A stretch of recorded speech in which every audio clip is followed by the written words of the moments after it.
अस्सलामुअलैकुम व्यूवर्स। इस वीडियो में मैं आपको बताऊंगा कि जो एक नॉर्मल ड्राइंग रहती है एक मोटर की, उसको कैसे रीड करते हैं। एक्चुअली ये वीडियो जो फ्रेश लड़कों के लिए है, फ्रेश जो नए नए सीख रहे हैं ड्राइंग वगैरह इलेक्ट्रिकल का, डिप्लोमा किया है या जो भी काम सीख रहे हैं इलेक्ट्रिकल का उनके लिए है। पुराने आदमी को देखने की ज़रूरत नहीं है। तो सबसे पहले मैं आपको बताता हूँ, जैसे ये एक पेज है, ये एक नॉर्मल एक मोटर का स्टार्ट स्टॉप है कंट्रोल रूम से, ठीक है। तो वन पेज में पूरा ड्राइंग है मोटर का है। ये मोटर है, ये हमारा जो है ब्रेकर है, और ये जो है ये लोको स्विच है। ये एक ही पेज में हमारा ड्राइंग, ये मोटर कहीं फील्ड में है और ये लोको स्विच भी मोटर के पास है, और ये जो डब्बा है मॉड्यूल है ये एमसीसी के अंदर है, और ये उसका इंटरनल जो है वो वायरिंग है, और ये एमसीसी का जो बस बार है जिधर से वो टैप करके हमारे ब्रेकर में जो 3 फेज सप्लाई आ रही है, ठीक है। तो ये 415 वोल्ट ऊपर से आएगा। ये हमारा रैकआउट वाला ब्रेकर रहता है, तो पीछे टैप करके मेल फीमेल कॉन्टैक्ट रहता है, उसके बाद ये सप्लाई ब्रेकर के अंदर आएगी।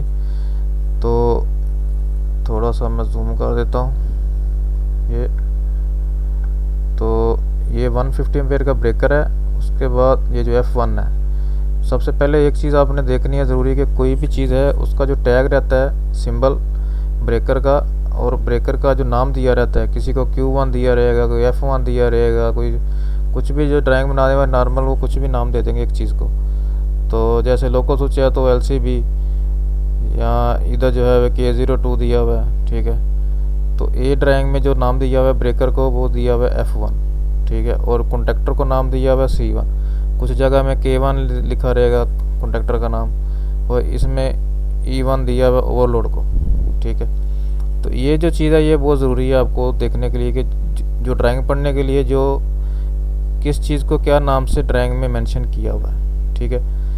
तो ये सादा मैं आपको बता देता हूँ। जैसे ही ये ब्रेकर ऑन करेंगे सप्लाई कॉन्टैक्टर के एक साइड में रुकेगी। जैसे ही कॉन्टैक्टर कमांड आएगी स्टार्ट कमांड, तो कॉन्टैक्टर पकड़ेगा और थ्रू ओवरलोड सीधा मोटर जो है वो चालू हो जाएगी, ये वाली, ठीक है। तो सबसे पहले ब्रेकर के इंटरनल वायरिंग के बारे में बात कर लेते हैं। ये ब्रेकर के इंटरनल वायरिंग है। ये जो कॉन्टैक्टर है C1, ये कॉन्टैक्टर की कॉइल है, ये सेम इसी कॉन्टैक्टर की कॉइल है, ये C1, ठीक है।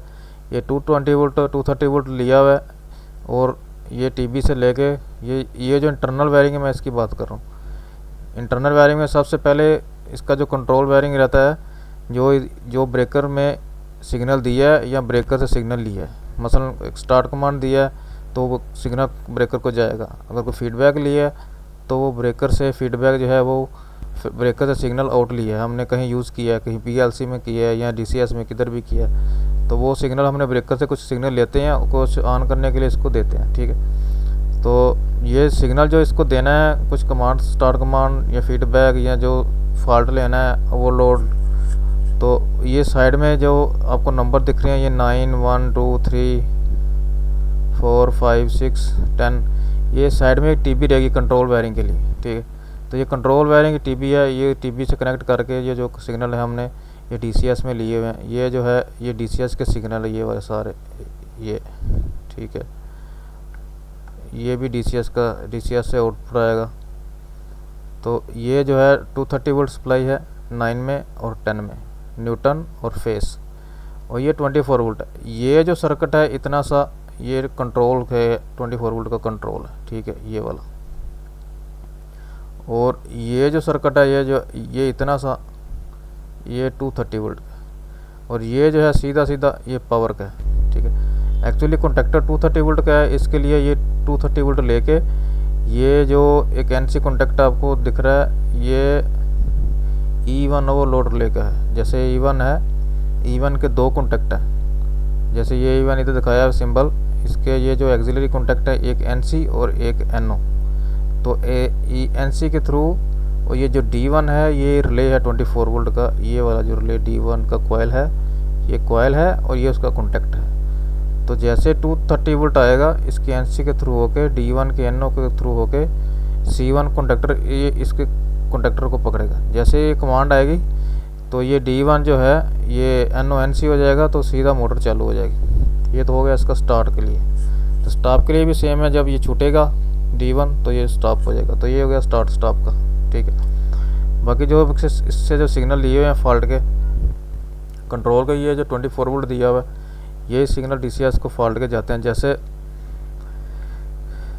ये कॉन्टेक्ट है C1, ये जो पावर का कॉन्टेक्ट रहता है उसके साइड में जो एक्सिलरी कॉन्टेक्ट रहते हैं ये वाला वो कॉन्टेक्ट है C1, ठीक है। जैसे ये कॉन्टेक्टर लगेगा ये NO जो है अभी NO दिखाया है, ये NC होने के बाद सीधा जो है रन फीडबैक जो है वो हमारा DCS को आ जाएगा, ठीक है। तो अगर ये ओवरलोड हो जाता है, सपोज ये कुछ ओवरलोड हो जाता है, तो ये ओवरलोड होने के बाद ये जो E1 का एक NO कॉन्टेक्ट है ये NC हो जाएगा। साथ में ये इंडिकेशन है, ये एक इंडिकेशन है, ये रन का इंडिकेशन है, ये नॉट रेडी का इंडिकेशन है। मतलब अगर ओवरलोड होएगा या ब्रेकर ऑफ है तो नॉट रेडी रहेगा। तो ट्रिप होगा तो ये इंडिकेशन आएगा, ये NC हो जाएगा, ये इंडिकेशन भी आएगा, और साथ में ये 5 नंबर TB से होके ये हमारा DCS में ओवरलोड का इंडिकेशन भी आएगा, ठीक है। ब्रेकर में भी इंडिकेशन है 3, 1 2 3, और हमारा DCS में भी इंडिकेशन जो इनपुट जो है वो आएगा, रिपोर्ट हो जाएगा।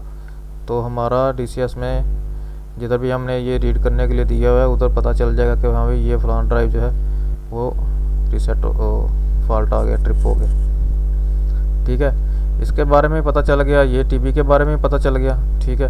ये लोको स्विच के बारे में, लोको स्विच का क्या रहता है, लोको स्विच चालू करने के लिए अगर कहीं मोटर के पास से कोई ट्रायल लेना है तो वो CCR से जो है वो परमिशन लेने के बाद हम लोकल से चालू कर सकते हैं। और लोकल का जो दो सिग्नल रहता है, एक लोकल स्टार्ट के लिए और एक सेंटर के लिए। जैसे ये इधर से अगर लोकल स्टार्ट करना है तो ये लोकल स्विच को ऑपरेट करेंगे तो ये लोकल स्टार्ट का इंडिकेशन आएगा, इनपुट आएगा, तो ये लोकल में चालू हो जाएगा।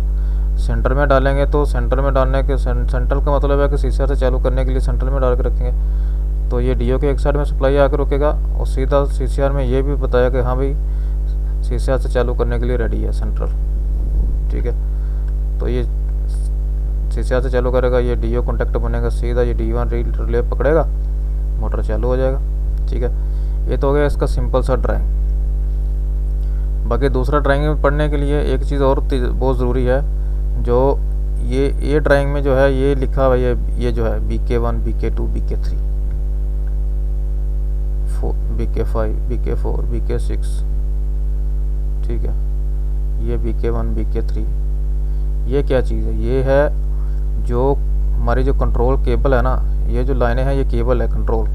तो कंट्रोल केबल के जो ऊपर कोर रहते हैं ये वाली वो है। तो ये जो केबल है ये है ब्लैक कलर की, मतलब 1 नंबर कोर, 2 नंबर, 3 नंबर, ये सारे कोर के नंबर लिखे रहते हैं। कोई भी कंट्रोल केबल रहती है 7 कोर 12 कोर 9 कोर, तो वो उसमें कोर के ऊपर नंबर लिखे रहते हैं। तो ये साथ में हर ड्राइंग में, किसी भी कोई भी आप ड्राइंग पढ़ेंगे कंट्रोल की, उसमें ये लाजमी लिखा रहता है कि जो सिग्नल लिया है या दिए उसके ऊपर जो कोर का नंबर रहता है वो भी लिखा रहता है। इजीली रहता है पढ़ने के लिए। कुछ भी फॉल्ट है एक साइड में ये वाला कोर है तो दूसरी साइड में भी आप जाके उसका जो कोर नंबर ट्रेस करके एज पर ड्राइंग आप फॉल्ट जो है पकड़ सकते हैं। ये सब कोर के नंबर हैं ये सारे, ठीक है। इधर देखें, इधर और एक चीज़ मैं आपको दिखाता हूँ। जैसे ये लोकल स्विच है और ये 2J 2J2 2J2 ये 2J2 ये एक JB है, ठीक है। तो लोकल स्विच जो हमारा JB में केबल आ रहा है वो आ रहा है वाइट कलर, ब्लैक कलर और रेड कलर, 3 कलर का केबल जो है ये लोकल स्विच से ये JB में आ रहा है, ठीक है। JB से फिर आगे जो वो केबल आ रहा है वो दूसरा आ रहा है BK2, ये 1 नंबर कोर, ये 2 नंबर कोर और ये 3 नंबर कोर। तो इतना इजी है, थोड़ा सा समझने की बात है। थोड़ा सा आदमी समझेगा तो इजीली जो है वो ड्राइंग जो है वो, चाहे वो कोई 100 पेज की भी कोई किसी मशीन की ड्राइंग हो तो आदमी इजीली रीड करके कुछ भी फॉल्ट है वो पकड़ सकता है। कोई इशू नहीं है, कोई सप्लाई मिस हो रहा है, किधर मिस हो रहा है, कोई इमरजेंसी ठोक दिया, कोई कॉन्टैक्ट मिस हो रहा है, तो ड्राइंग के हिसाब से आदमी पकड़ के तो कुछ भी फॉल्ट जो है वो ट्रेस आउट कर सकता है। सो क्या हो गया, ज़्यादा ही हो गया। तो फ्रेंड्स ऐसे ही ड्राइंग जो है वो रीड करते हैं। तो नेक्स्ट मैं कोई दूसरा ड्राइंग का वीडियो बना के आपको बताऊंगा। ये सेम ड्राइंग का वीडियो पहले भी बनाया, लेकिन वो वीडियो में क्या है, वीडियो में क्लियर दिखता नहीं है वो। तो इसके लिए भी एक पिक्चर लेके उसमें मैंने बताने की ट्राई की है। अगर आपको समझ आएगा तो अच्छा है, नहीं आएगा तो फिर भी अच्छा है। Okay, thanks for watching, goodbye, खुदा हाफिज़।